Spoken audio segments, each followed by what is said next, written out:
इससे आपको ज्ञान प्राप्त करना है कि श्रीमद् भागवत से पढ़कर भवबंधन से मोक्ष करने में समर्थ कोई दूसरा साधन नहीं है। यदि होता तो वेदव्यास भगवान श्रीमद् भागवत नाम की इस पावन ग्रंथ की संरचना नहीं करते कि उन्होंने महाभारत ऐसा सुंदर ग्रंथ का संरचना किया था।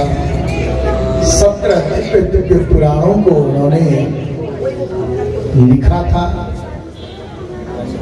इनके अध्ययन से, स्वाध्याय से, मनन से, चिंतन से, कथा श्रवण से मुक्ति संभव नहीं है। केवल विधि का वर्णन है। जीवन में क्या करना चाहिए, क्या नहीं करना चाहिए, किस निषेध काम को करने से किसको क्या मिला, दंड क्या मिला, और किस विधि सम्मत कर्म को करने से किसको क्या फल मिला। इन्हीं फलश्रुति और विधि निषेध के चर्चाओं में 17 पुराणों में वेदव्यास भगवान उलझे हुए। इसलिए संतों ने कहा कि ये साधारण साधक हैं, साधारण धर्म को समझने के लिए चेष्टा करने वाले साधक हैं। उनके लिए तो आपने 17 पुराण के माध्यम से प्रशस्त विधि निषेध लिख दिया, परंतु जो उच्च कोटि के संत जन हैं, जो परमहंस गति को प्राप्त संत जन हैं, उनके कालक्षेप के लिए, उनके समय व्यतीत के लिए आपने क्या बनाया? कुछ नहीं बनाया। आपने शास्त्रों को माध्यम बनाकर वेदों को ऐसा मंथन किया, उस मंथन से तो आपने केवल छाछ ही छाछ निकाला है, कोई मक्खन रूपी अमृत को नहीं निकाला। वेद से भगवत साहित्य प्राप्ति कराने वाला कोई मक्खन, अमृत रूपी मक्खन निकलना चाहिए था, लेकिन आपने तो केवल छाछ ही छाछ रूपी इन पुराणों को सृजना करके रख दिया लोगों के सामने, जिनके अध्ययन करने से भ्रम ही भ्रम उत्पन्न हो जाता है। पुराणस्य भ्रमावहि, संतों ने कह दिया। चिंतित हो गए वेदव्यास भगवान, बोलिए तपस्वल भगवान। तब जाके श्रीमद् भागवत संरचना करने के लिए प्रेरणा मिला। स्वरूप भगवान की वंदना की। जन्माद्यस्यतोन्मयादितरतश्चार्थे सविज्ञस्वरा।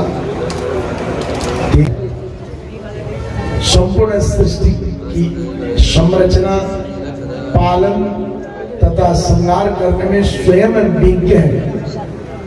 वही परमात्मा ही ब्रह्मांड की सृष्टि करते हैं, विष्णु मन के पालन करते हैं और रुद्र मन के संहार करते हैं। एक ही उस तत्व को अनेक रूप के द्वारा अनेक कर्मों को करते हुए देखकर बड़े बड़े ज्ञानी ध्यानी ब्रह्मादि देवता भी मोहित हो जाते हैं। मोह्यन्ति यद सूर्य।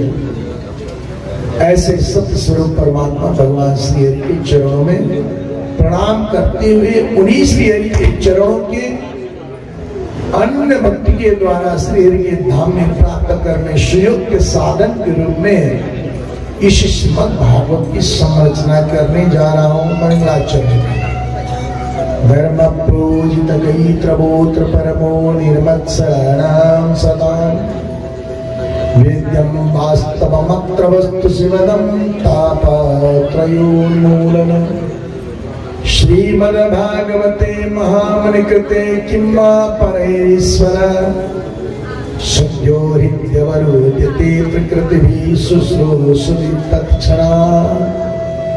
फिर ग्रंथ से ही प्रार्थना किया वेदव्यास भगवान ने कि मेरे द्वारा लोक कल्याण के लिए जो ग्रंथ संरचना होने जा रहा है, श्रीमद् भागवत रूपी ग्रंथ, वो ग्रंथ ऐसा हो कि बड़े बड़े ज्ञानी ध्यानी संत परमहंस गति योगी महायोगी तपस्वी ऋषि महर्षियों का आस्वादन का एक स्रोत बने। जिसके ज्ञान प्राप्त करने के बाद जिसने भी श्रीमद् भागवत को अच्छी तरह से समझ लिया हो, उसके चित्त में श्री हरि स्वतः प्रादुर्भाव हो जाए। उसके चित्त में तैल धारत तेल की धार की तरह न टूटने वाली श्री हरि के चरणों की भक्ति उसको उत्पन्न हो। ऐसा ग्रंथ श्रीमद् भागवत ग्रंथ बने, जिसके अध्ययन करके ज्ञानार्जन करने के बाद उस श्रोता के चित्त में, उस वक्ता के चित्त में, उस अध्येता के चित्त में किसी भी प्रकार का विकार का उदय न हो, ये निष्कलंक बने और मत्सर रहित। मैंने बताया मत्सर का परिभाषा, इसी प्रकार से विषयों से उत्पन्न होने वाले विकारों से रहित ऐसा ग्रंथ हो मेरा, ये मेरी संरचना ऐसी है।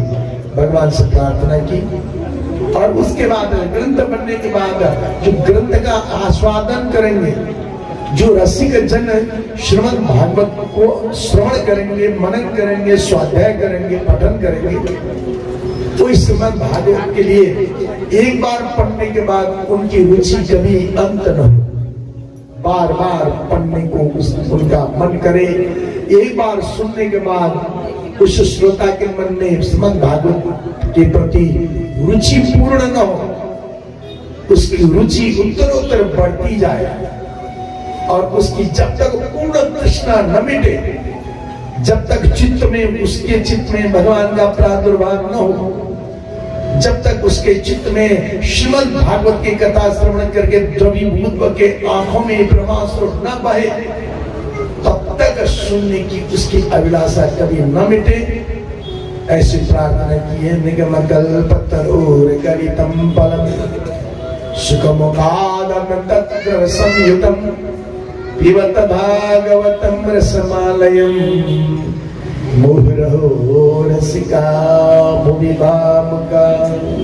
बार बार इस कथा को सुनने का मन करे, ऐसा ग्रंथ मेरा ये बन जाए। प्रार्थना की, उसके बाद ग्रंथ का आरंभ किया। वही प्रसंग आपने सुना, शौनकादि ने सूत जी महाराज को गुरु बनाकर जो प्रश्न किया है कि भगवान श्री हरि के चरण में भक्ति उत्पन्न होने का उपाय क्या है, जिस भक्ति के द्वारा हमें मुक्ति मिले, ऐसे हम मुमुक्ष जन की मुक्ति का उपाय आप बताएं।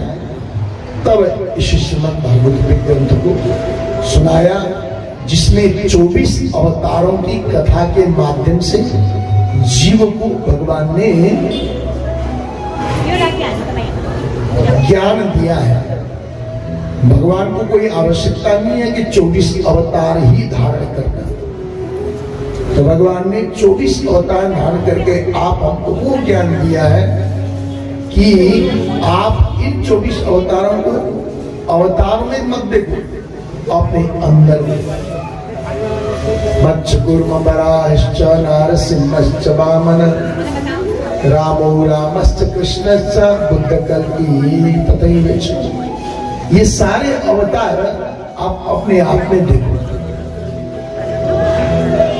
आपके अंदर सारे भगवान के जो 24 अवतार के माध्यम से भगवान ने जो ज्ञान देने की चेष्टा की है, वो आपके अंदर है। अविद्या के कारण, संसार के मोह रूपी माया में, अंधकार के पर्दा में उलझने के कारण हम अपने अंदर छुपे हुए परमात्मा की उन 24 प्रकार की तत्व रूपी शक्ति को, उन 24 अवतारों को जान नहीं पाते।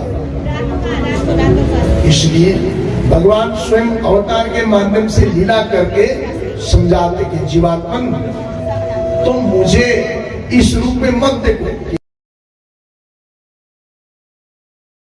घोड़ा बन के आया हूं, कि मैं हंस बन के आया हूं, कि मैं मछली बन के आया हूं, कि कछुआ बन के आया हूं, इसको मत देखो।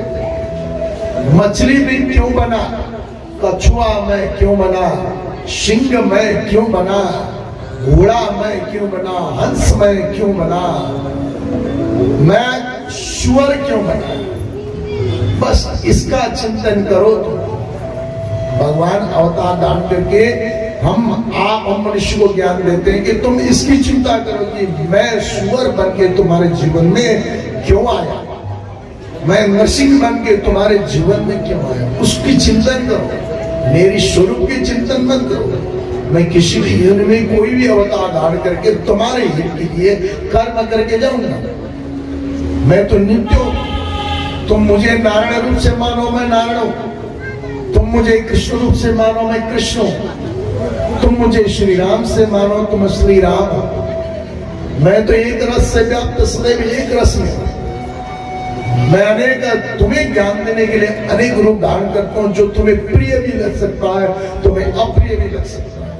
हो सकता है कि मैंने सुअर का रूप धारण किया, तुमको अप्रिय लग रहा हो, उसकी ओर ध्यान मत दो। तुम तो मैंने सुअर रूप धारण करने का कारण क्या है, उसको अध्ययन करो और अपने उस कारण से, जिसके कारण से मुझे सुअर बनना पड़ा, तुम्हारे कर्मों के कारण से मुझ नारायण को, मुझ भगवान को, मुझ ईश्वर को सुअर बनना पड़ा, उस कारण को अपने अंदर ढूंढो। ढूंढोगे, उस कारण को तुम फिर पैदा नहीं करोगे तो फिर मुझे सुअर बनना नहीं पड़ेगा, बारहा नहीं बनना पड़ेगा। तो मुझे क्रोध से भरा हुआ नरसिंह मत बनाओ। मेरे नरसिंह बनने का कारण तुम पैदा मत करो। जिस तरह से हिरण्यकश्यप ने पैदा किया, भगवान को बेबस कर दिया नरसिंह बनने के, ऐसे तुम अपने आप को नरसिंह हिरण्यकश्यप मत बनाओ।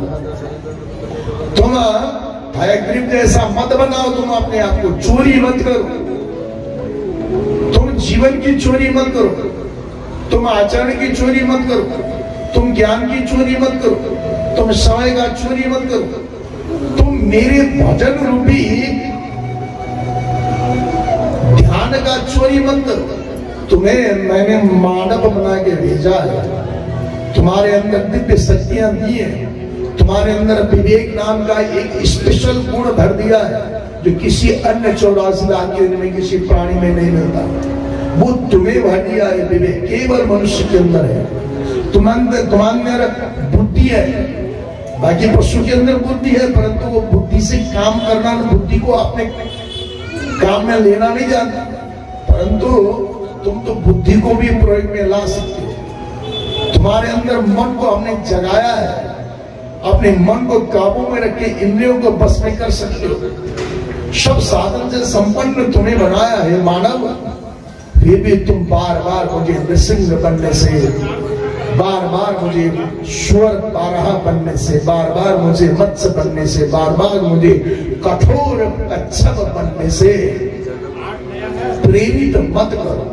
ये ज्ञान देने के लिए भगवान 24 अवतारों के द्वारा मानव के 24 दुर्गुणों को दूर करने के लिए भगवान का 24 अवतार होता है। इन्हीं 24 अवतार के माध्यम से ज्ञानार्जन करना है आपको कि हमारे अंदर मोक्ष के बाधक क्या है, हमें मुक्ति प्राप्त करने में बाधा क्या है। हमारे 24 बाधाएं, उन बाधा को श्रीमद् भागवत से समझना है। बहुत गंभीर और कठिन विषय है विषय वास्ते श्रीमद् भागवत, पूरा ज्ञान भरा हुआ है व्यास का। तो भगवान उन बाधाओं को निपटाने के लिए स्वयं 24 प्रकार के अवतार धारण करके मनुष्य को ज्ञान देते हैं कि तुम्हारे इस दुर्गुण के कारण मुझे ये रूप धारण करना पड़ा, और तुम्हारे इस दुर्गुण को मैंने इस रूप से मिटाया। बहुत लंबी चौड़ी ये 24 अवतारों की कथा यहाँ प्रस्तुत आया। कथा सुनने के बाद, 24 अवतारों की कथा सुनने के बाद, अभी आपने कथा सुनी नहीं है, ये तो वर्षों का विषय वस्तु है। ये तो संक्षिप्त में मैंने बताया आपको। आप थोड़ी रुचि होगी तो फिर आप दोबारा कथा सुनोगे, तो सत्संग में जाओगे या स्वाध्याय करोगे, ग्रंथ पलटोगे, गुरुओं के पास जाओगे। आपके अंदर के 24 कुविकारों को आपको हटाना हो, अगर जिज्ञासा पड़ गई तो आप जाओगे गुरु के पास। हमने तो केवल सूत्र बता दिया आपको, और जिसके अंदर जो खोजने की जिज्ञासा हो वो कभी भी बंधन में फंस नहीं सकता, वो मुक्त तो होकर ही रहेगा। उन तत्वों को जिसको ढूंढने की, जिसके अंदर जिज्ञासा हो, वो तो मुक्त तो होगा ही होगा। 7 दिन में गुरु को बुलाया था, पितृ उद्धार के लिए कथा करवाई थी, आए थे गोपाल गुरु जी कथा सुना के गए, बस हो गई।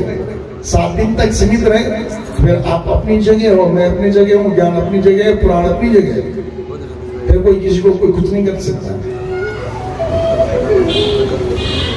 कभी कभी नदी के पानी को देखा है आपने? थोड़ा सा नदी के बहते हुए पानी को थोड़ा सा मिट्टी को हटा दो, किनारे की मिट्टी को, तो थोड़ा सा छोटी सी पानी को धार को एक साइड से कर दो, खेल खेल के। अगर वो जगह में जाना पानी छोटी सी धार से बढ़ते बढ़ते बढ़ते बढ़ते पूरे धार उसी छोटी सी खुदी हुई नाली से बह जाती है। जिज्ञासु को ऐसे होना चाहिए। गुरु का काम तो थोड़ा सा उसके पर्दा को हटाना है, लेकिन मुमुक्षु जिज्ञासुओं को अपने आप ही उस गुरु के हटाए हुए पर्दा को और चौड़ा करके बाहर क्या है, पर्दा के अंदर क्या, पर्दा के बाहर क्या है, इस भेद को जानना उस मुमुक्ष की उसके दायित्व है। गुरु तो केवल पर्दा। तो 24 गुरु के माध्यम से, 24 अवतारों के माध्यम से हमारे आपके हमारे जीवन के 24 दुर्गुण हैं जो हमारे मोक्ष के लिए बाधक बने हुए हैं, भगवत प्राप्ति के लिए बाधक बने हैं, भगवान के तत्व को जानने के लिए, भगवान की वास्तविकता को जानने के लिए जो बाधक बने हुए हैं, उन बाधा को हटाने के लिए भगवान ने लीला के माध्यम से 24 अवतार धारण किया। जैसे ये दिव्य ज्ञान को सुना सौनकादि ऋषियों ने, इनके हृदय के आंख खुल गए, आंख छोड़ गए। पूछा कि गुरुवर आपने तो आज तक हमने जो सोचा ही नहीं था ऐसे तत्व को बताया, हम तो इसी चक्कर में फंसे रहे थे, हम अपने दोस्त को कभी दोस्त दिखाई नहीं, हमने तो उसको भी गुण मान रहे थे। जिसको हम गुण मान के बैठे हैं उसके अंदर इतना बड़ा दोष छुपा है, ये तो हमको ज्ञान ही नहीं था। आज आपने हमारे आंख खोल दिए। ऐसे दिव्य ग्रंथ श्रीमद् भागवत की संरचना कैसी हुई? इतने ज्ञान का भंडार भरा हुआ ऐसे महत्वपूर्ण ग्रंथ का संरचना किसने, कहा, कब, क्यों, किस लिए की? सारे प्रश्न सामने दिए इन ऋषियों ने। तो सूर्य महाराज कहते हैं कि तुम्हारे जैसे जिज्ञासुओं ने मेरे इसमें को प्रेरित किया कि तुमने संतों के लिए, मुमुक्षों के लिए, मुक्ति प्राप्त करने वाले साधकों के लिए कोई भी साधना ऐसा कोई नहीं बनाया जिसके कारण तुम दुखी हो। जैसे कहा तो वेदव्यास वास्तव में दुखी होने लगे, ओ मैं क्या करूं? तब नारद जी ने उपदेश किया कि भागवत नाम के ग्रंथ की संरचना करो। नारद जी को ब्रह्मा जी के द्वारा चतुश्लोकी भागवत प्राप्त था, वो चतुश्लोकी भागवत को सूत्र के रूप में दे दिया। फिर उस सूत्र का मंथन करना आरंभ किया वेदव्यास ने। वर्षों मंथन किया कि इससे क्या बनाया जा सकता है। मंथन करने पर 18,000 श्लोकों से युक्त 12 स्कंद वाला विशाल गया, जिसका नाम श्रीमद् भागवत महापुराण रखा वेदव्यास ने। फिर स्वयं अध्ययन करके देखा कि इसमें कोई कमी है कि नहीं। देखा ये पूर्ण है नहीं। खुद लेखक संपादक नहीं बन सकते। लेखक को अपनी त्रुटि आपने समझने नहीं आती, इसलिए लेखक को हमेशा दूसरे किसी विद्वान को संपादक बनाना चाहिए। वेदव्यास भगवान ने अपने पढ़े लिखे उच्च कोटि के अच्छे अच्छे शिष्यों को इस ग्रंथ को अध्ययन करने के लिए दिया कि कोई इसमें कमी हो तो फिर इसको सुधार कर सके। कहीं सुधार करने की आवश्यकता नहीं थी, लेकिन इतनी भास्ट, इतनी गहरी ग्रंथ बन गई कि इसको समझना बड़ा कठिन था। ग्रंथ तो मैंने निर्माण किया जिसके अध्ययन से भगवान को जाना जा सकता है, जिसके अध्ययन से मुक्ति मिल सकती है, लेकिन इसका अध्ययन कौन करेगा, सुनेगा कौन? फिर दूसरी चिंता सताई। नारद जी ने आके बताया कि आप क्यों चिंता करते हैं? आपका पुत्र है ना शुभदेव, वही इस ग्रंथ का एक ही अधिकारी है, वही समझ सकता है। वेदव्यास भगवान ने कहा वो तो जन्म लेते ही वैराग को धारण करके संसार के मोह से मुक्त होकर, माया से मुक्त होकर, एकांतिक होकर निराकार ब्रह्म के ध्यान में लगा हुआ है। मेरी इस साकार लीलाओं से भरी हुई श्रीमद् भागवत को क्या पड़ेगा? मुझे विश्वास नहीं। नारद जी ने कहा आपको अभी भी विश्वास नहीं है कि आपने जो ग्रंथ बनाया है वो आपके समझ से परे है। इस ग्रंथ के आपके लिखे हुए एक एक श्लोक महामंत्र है, एक एक श्लोक मुक्ति देने में समर्थ है। श्लोकार्धम श्लोक पादम, जो मुक्ति चाहे तो श्रीमद् भागवत की 18,000 श्लोकों में से एक श्लोक या आधा श्लोक में नहीं हो पाता है तो आधा का भी आधा श्लोक, एक चरण भी कोई नित्य पाठ करता है तो श्रीमद् भागवत उसको भी मुक्ति प्रदान करती है। इतनी महिमा से परिपूर्ण श्रीमद् भागवत, आप समझते नहीं है इसको, वही समझता है जिसको इसके रस की, जिसको चखा लगेगा। एक बार चखा तो तू अपने उस निराकार ब्रह्म के उपासक अपने पुत्र शिष्य सुखदेव को नारद जी के कहने से वेदव्यास भगवान ने कुछ मंत्रों को सुनाया, कुछ श्लोकों को सुनाया।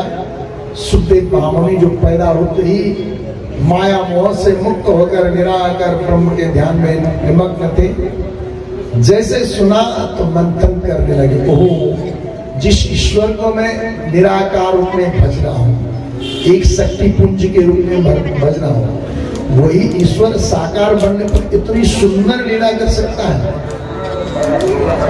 मैं तो इस ईश्वर की साकार लीलाओं का अध्ययन अवश्य करूंगा। मन में आया केवल निराकार ब्रह्म को ही ईश्वर सब कुछ मान रहे थे, निराकार भी साकार बन सकता है और साकार बनकर लोकप्रिय अत्यंत आनंददायक लीला कर सकता है। जैसे ज्ञान हो गया सुखदेव जी को, तो लौट के आए अपने पिता के पास, वेदव्यास जी के पास, और कहा पिताजी आपके द्वारा संरचित श्रीमद् भागवत ग्रंथ मुझे आद्यपांत पढ़ाइए। अपने पुत्र की जिज्ञासा को लेकर फिर श्री वेदव्यास भगवान ने अपने पुत्र को ही अपना ये भागवत ग्रंथ को पढ़ा है। सुकम अध्यापयामास, अपने पुत्र सुखदेव को इस श्रीमद् भागवत ग्रंथ का अध्ययन कराया। बोले भागवत भगवान की जय हो, परीक्षित जी महाराज की जय हो।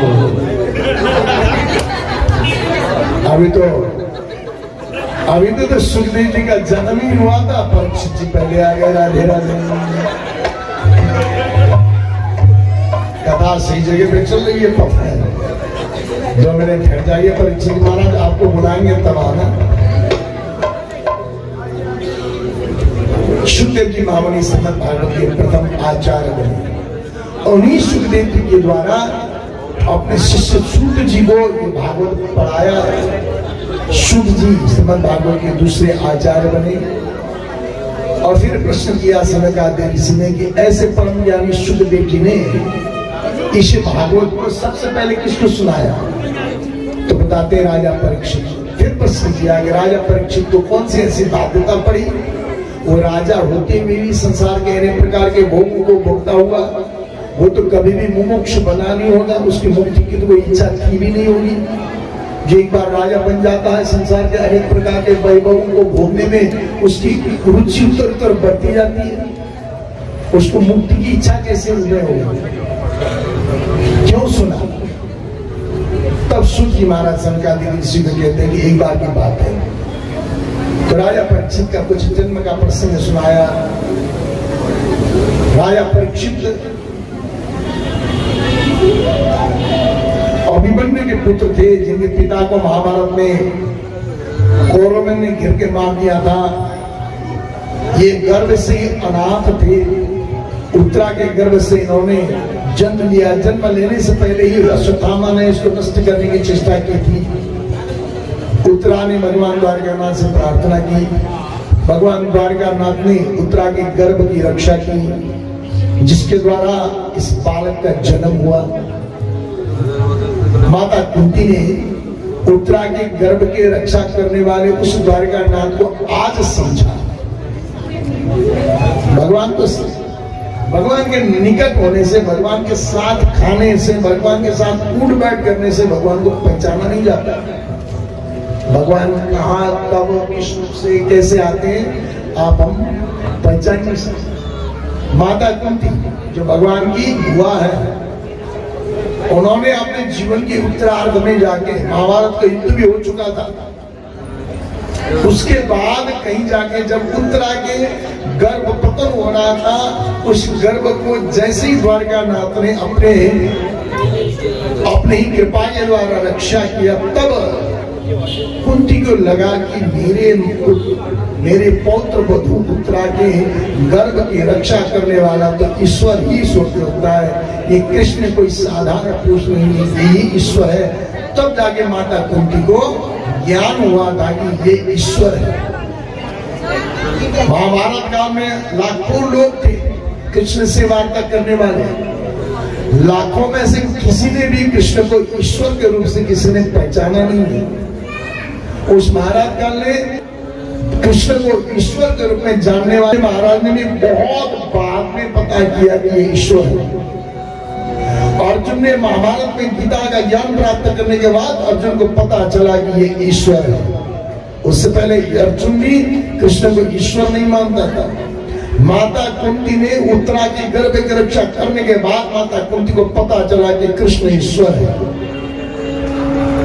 विदुर को जब दुर्योधन ने कृष्ण को बंदी बनाने की चेष्टा की, उस दुर्योधन के बंधन में कृष्ण नहीं आए, तब विदुर को पता चला कि ये ब्रह्म है, ये ईश्वर है। उससे पहले जीवन के कितने वर्ष साथ में बिताए, कितने वर्ष साथ में खाए खेले कूदे, परंतु कृष्ण को ईश्वर भाव से किसी ने नहीं पहचाना। परंतु जब जीवन की उत्तरार्ध आने लगी, जीवन में ऐसे घटना घट गई, तब जाके दो चार लोगों ने कृष्ण को ईश्वर रूप से पहचाना था। महाभारत का ग्रंथ। तो ईश्वर इतने आसान से पहचान में आता है? आप हमारे मध्य में कोई ईश्वर हो सकता है, लेकिन हम पहचान नहीं है। ईश्वर की अपनी लीला है, जब कृपा करते हैं ना ईश्वर, तब जाके उसको पहचान में आता है। ईश्वर पहचानने में बड़ा कठिन है। इसीलिए संत कहते हैं कि सर्वत्र ईश्वर भाव से देखो, ईशावास्यमिदं जगत् यत्किंचान जगतं जगत्। संसार की सभी नर नारियों में ईश्वर भाव से देखो। न जाने कौन सी नारी ईश्वर का स्वरूप है और कौन सा पुरुष ईश्वर का स्वरूप है, आप पहचान नहीं सकते। इसलिए दृष्टि इतनी पवित्र रखो कि हर नर नारी में ईश्वर का दर्शन करो, कहीं तो तुम्हें ईश्वर का दर्शन होगा। बोलिए भागवत भगवान की जय। माता कुंती ने भी बड़े दिनों के बाद ही ईश्वर को पहचाना था। विश्व पितामह ने जब पहचाना कृष्ण को ईश्वर मन की, उसी समय जब अर्जुन ने पहचाना, उसी समय विश्व पितामह ने पहचाना। क्या भयंकर भयंकर पृथ्वी को अकेले जीतने में समर्थ योद्धा वीर है। एक तरफ 11 अक्षरी सेना कौरव के पक्ष से और एक अकेला अर्जुन रथ में अकेला कृष्ण सारथी को लेकर आया है, और उस बीच में अपने घोड़ों को, प्यासे घोड़ों को पानी पिलाने के लिए, घोड़ा 1 मिनट के लिए विचलित हो जाए तो शत्रु न जाने कहां से प्रहार करके अर्जुन के शरीर को विदीर्ण कर दे। उस समय अर्जुन निर्भीक होकर अपने घोड़ों को पानी पिलाने के लिए अपने तरकस से बाण निकाल के जैसे धरती भेदन करके जल को प्रकट करता है और जी भर के घोड़ा पानी पी लेते हैं। सब देखते रहता थे, मारने के लिए आए हैं सारे शत्रु गौरव पक्ष के, अर्जुन को मारने के लिए। अर्जुन अकेला है, घोड़ा को पानी पिला रहा है, हाथ में हथियार भी धारण नहीं किया है, तब भी शत्रु उसके ऊपर प्रहार नहीं कर सकते। तब विश्व पितामह तो खुद उस दिन संकल्प करके आए थे कि आज अर्जुन को नहीं मारा तो मेरा नाम गंगा पुत्र संतनो पुत्र भीष्म नहीं, ये प्रतिज्ञा करके आए थे। आज अर्जुन को मारने के लिए प्रतिज्ञा करके आए थे। विश्व पितामह भी देखते रह गए, अपना मारने का संकल्प भूल गए और उस अर्जुन की पराक्रम को देखते रह गए। तब समझ में आ गया ये अर्जुन की पराक्रम नहीं है, अर्जुन के सामने जो रथ के लगाम को पकड़ के बैठा जो सारथी कृष्ण ही ये लीला करा रहा है। समझ गई यही ईश्वर है, इसकी माया से हम सब मोहित हैं। तब विश्व पितामह ने पहचाना कि कृष्ण ईश्वर है। उससे पहले तो कृष्ण को ईश्वर भाव से तो विश्व पितामह भी नहीं जानते थे। जब विश्व पितामह को सत्संयमा पड़े, महाभारत युद्ध हो चुका था, भगवान दर्शन देने गए, तब जाके विश्व पितामह कहते कि आप मेरे सामने मुस्कुराते हुए खड़े हो जाइए, मैं प्राणों का त्याग कर दूं। भगवान 2 रूप से द्वारिका नाम के रूप से प्रकट हो गए। तो विश्व पिता कहते कि नहीं नहीं प्रभु, आप ईश्वर हो। ईश्वर तो मेरे आराध्य सदैव चतुर्भुज होता है, नारायण तो चतुर्भुज रूप धारण करते हैं, इसलिए आप चतुर्भुज अपने स्वरूप में प्रकट हो जाइए। जानते थे विश्व पितामह, तब भगवान ने अपने स्वरूप से ही प्रकट करके विश्व पितामह को दर्शन दिया। बोलो भगवान जय।